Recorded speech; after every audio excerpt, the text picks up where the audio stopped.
আজকে আমরা দেখতে আসছি আরেকটা ইতিহাসের সাক্ষী হয়ে থাকা বিখ্যাত প্রাসাদ, যেখান থেকে ব্রিটিশরা বাংলা শাসন করেছে, সেই বিখ্যাত মেমোরিয়াল। আপনারা আমার সঙ্গে থাকুন। আমরা ঘুরে ঘুরে আজকে আপনাদেরকে দেখাবো ব্রিটিশের বিখ্যাত প্রাসাদ মেমোরিয়াল, যেটা থেকে ব্রিটিশরা বাংলা শাসন করেছিল।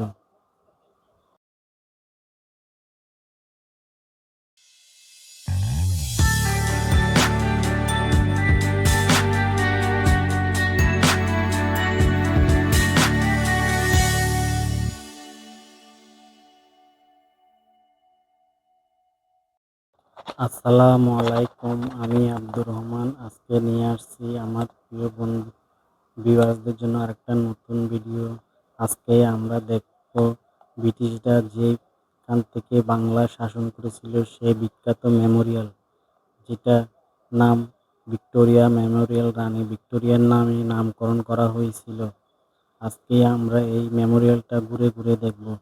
মেমোরিয়ালটা খুবই সুন্দর, বিশাল বা গার্ডেন সহ, পাশে বিশাল পুকুর নিয়ে বিশাল একটা এরিয়া জুড়ে বিস্তৃত এই মেমোরিয়ালটা। দেখতে খুবই সুন্দর এবং খুবই আধুনিক স্থাপত্যশৈলীর মতো করে এতটা নিখুঁতভাবে নির্মাণ করা হয়েছে, দেখলেই অবাক লাগে। আমরা এতক্ষণ যেই জায়গাটা ঘুরে দেখছিলাম, এটা হচ্ছে মেমোরিয়ালের পিছনের সাইড। এখন আমরা যাচ্ছি মেমোরিয়ালের সামনের সাইডে, আর এটা হচ্ছে পাশের সাইড। পাশের সাইড থেকে দেখতেছেন মেমোরিয়ালটা দেখতে কত বিশাল এবং কত সুন্দর লাগতেছে, এবং এক এক একটা সাইডকে এক এক রকম করে নির্মাণ করা হয়েছে। মানে নির্মাণ শৈলী, কারুকার্যতা দেখলে সত্যি মুগ্ধ হয়ে যাওয়ার মতো। এত সুন্দর করে এবং এত আধুনিক ডিজাইনের মতো করে তখন কিভাবে নির্মাণ করেছিল, এটাই ভাবতে অবাক লাগে। এটা হচ্ছে একটা ঝর্ণা, যেটা সামনের সাইডে পাশের বাগানের মধ্যেই আছে। দেখতেছেন ভিউয়ার্স, ঝর্ণাটা খুবই সুন্দর লাগতেছে দূর থেকে। পুকুরের মাঝখানে ঝর্ণাটা, আর এই পাশটাই দেখতেছেন, এদিক দিয়ে হচ্ছে সামনের সাইড। আমরা এখন সামনের সাইডে চলে আসছি মেমোরিয়ালের। এটা হচ্ছে রাজার মূর্তি রাখা হয়েছে ঢোকার সাথে গেট, প্রথমেই রাজার মূর্তি। এখন এটা হচ্ছে সামনের বাগান, বিশাল এরিয়া নিয়ে বাগানটা নির্মিত। এখন আমরা মেমোরিয়ালের ভিতরে প্রবেশ করতেছি। প্রবেশ গেটেই আছে এরকম ভারতের বিরোধী শাসন, ব্রিটিশদের বিরুদ্ধে যারা সংগ্রাম করেছিল তাদেরকে এভাবে মূর্তি বানিয়ে তার ফ্রেম করে রাখা হয়েছে দেয়ালের সাথে। এখন আমরা মেমোরিয়ালের ভিতরে প্রবেশ করেছি। দেখতেছেন ভিউয়ার্স, এখানে মেমোরিয়ালটা নির্মাণ করার বিভিন্ন ছবিকে সংরক্ষণ করে রাখছে। আর এটা হচ্ছে রানী মেরি। উপরের টা দেখতেছেন, উপরে কি এক এক রকম করে কারুকার্য করে নির্মাণ করা হয়েছে এই প্রাসাদটা। এখানে প্রাসাদের প্রতিটা স্তর কিভাবে নির্মাণ করা হয়েছে, কেমন করে বানানো হয়েছে, কি কি যন্ত্রপাতি ব্যবহার করা হয়েছে, কত ইঞ্জিনিয়ার ছিল, কতজন কর্মী ছিল, সবগুলোর প্রতিটা ধাপেরই পিকচার এখানে সংরক্ষণ করা আছে। আমরা এখন মেমোরিয়ালের ভিতরে প্রবেশ করছি। আর মাঝখানে যে দাঁড়িয়ে আছে দেখতেছেন, উনি হচ্ছে রানী ভিক্টোরিয়া, যার নামে এই মেমোরিয়ালের নামকরণ করা হয়েছে। সেই রানী ভিক্টোরিয়া ব্রিটিশ সাম্রাজ্যের রানী, যিনি বাংলা শাসন করেছিলেন।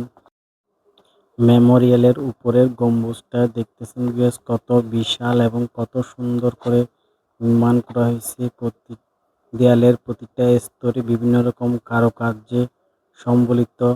দেখতে এতটাই সুন্দর লাগতেছে এবং কল্পনা করা যায় না তখনকার সময় কেমন করে এত সুন্দর করে এত কারুকার্য শৈলীতে নির্মাণ করা হয়েছে প্রাসাদ। এখানে দেখতেছেন ব্রিটিশদের বিভিন্ন অস্ত্র, তারা যুদ্ধের জন্য যে অস্ত্রগুলো ব্যবহার করত সেই অস্ত্রগুলোকে এখানে সংরক্ষণ রাখছে। এগুলো হচ্ছে কামান। এ হচ্ছে লর্ড ক্লাইভ, যিনি রানী ভিক্টোরিয়ার হয়ে বাংলা শাসনের দায়িত্ব পালন করেছিলেন। এটা একটা কামান। আর এখানে প্রচুর দর্শনার্থী, অনেক অনেক দর্শনার্থী, ভারতের লোকাল দর্শনার্থীও আছে, বিভিন্ন রাজ্য থেকে আসছে তারা দেখার জন্য।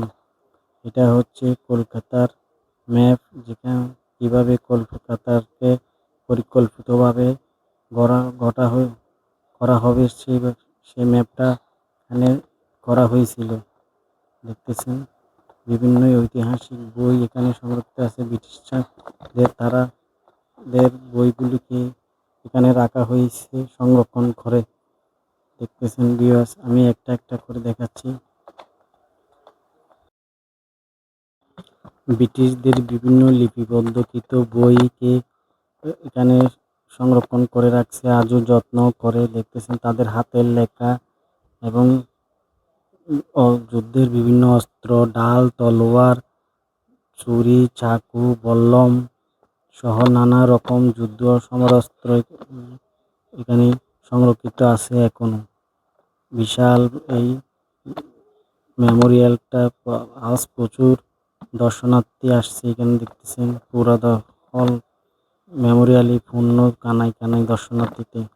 আর উপরের কারুকার্যটা এতটাই সুন্দর যে প্রতিটা স্তরে আলাদা আলাদাভাবে বানানো হয়েছে। এখানে বিভিন্ন শিল্পী থমাস উইলিয়ামের দৃষ্টিতে ভারতের এবং উনি হচ্ছে ব্রিটিশের একজন মন্ত্রী। দেখতেছেন বন্দুক, কত বড় বড় বন্দুক, কত ডিজাইনের বিভিন্ন আকৃতির। এটা হচ্ছে একটা কামান, তলোয়ার, বল্লম, ছুরি, চাকু, বিভিন্ন রকমের বন্দুক। এটা হচ্ছে একটা ছাপা মেশিন সম্ভবত, হয় নয়। এটা হচ্ছে দূরবীন, যেটা দিয়ে দূরে দেখা হয়, শত্রুদেরকে চিহ্নিত করা হয় দূর থেকে দেখে। এখানে আরও আছে ভারতের বিভিন্ন ঐতিহাসিক এবং রাজনৈতিক এবং তাদের রাষ্ট্রীয় বিভিন্ন ব্যক্তিবর্গগণের ছবি এখানে সংরক্ষণ করে রাখছে পেন্টিংয়ের মাধ্যমে। ঘুরে ঘুরে দেখতেছি আর আপনাদেরকেও দেখানোর চেষ্টা করতেছি মিউজিয়ামটাকে। এটা অবস্থিত ভারতের কলকাতার মধ্যেই, ময়দানের পাশেই এই মিউজিয়ামটা অবস্থিত। এটার নাম হচ্ছে ভিক্টোরিয়া মেমোরিয়াল, যেটা রানী ভিক্টোরিয়ার নামে নামকরণ করা হয়েছে। এটা হচ্ছে রাজার পোশাক।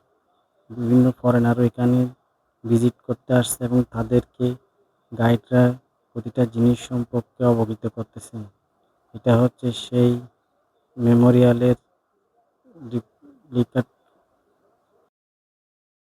আর্কিটেকচারাল ডিজাইন, যেটার মতো করে ভিক্টোরিয়া মেমোরিয়ালটা নির্মাণ করা হয়েছে। আর এখানে ব্রিটিশ বিরোধী বিভিন্ন পেন্টিংসও সংরক্ষিত আছে। এটা হচ্ছে একটা যুদ্ধ জাহাজ, যেটা দিয়ে নৌপথে যুদ্ধ পরিচালিত হতো। এটা হচ্ছে পিয়ানো, যেটা ব্রিটিশরা সঙ্গীত চর্চা করত।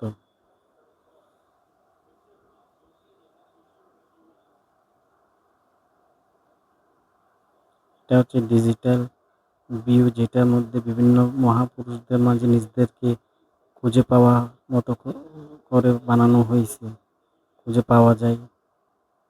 প্রচুর প্রচুর দর্শনার্থী আজকে দেখতেছেন ভিউয়ার্স এখানে। এবং ভারতে ব্রিটিশ বিরোধী বিভিন্ন মহাপুরুষদের ছবি বেশি উঠতেছে সেই ডিজিটাল। এটা হচ্ছে একটা বন্দুক। এখানে অনেক রকম বন্দুক সংরক্ষিত আছে। আর এই মেমোরিয়ালটা অনেক বিশাল এবং অনেক বড়। বিষয়ে আমি ঘুরে ঘুরে আপনাদের দেখানোর চেষ্টা করতেছি। বন্দুক, পিস্তল, বুলেট, বল্লম, এগুলো হচ্ছে ভারতের ব্রিটিশ বিরোধী ব্যক্তিরা, যাদের মাধ্যমে ব্রিটিশ থেকে ভারতকে মুক্ত করা হয়েছে। যাদের বিদ্রোহে ব্রিটিশরা ভারত ছাড়তে বাধ্য হয়। আমরা এখন সেই মেমোরিয়ালের দোতলায় উঠছি। এটা হচ্ছে পিছনের ভিউ, যেটা দিয়ে আমরা প্রবেশ করছি। আর আমার চ্যানেলটা লাইক, সাবস্ক্রাইব এবং বেল আইকন বাজিয়ে সেটাকে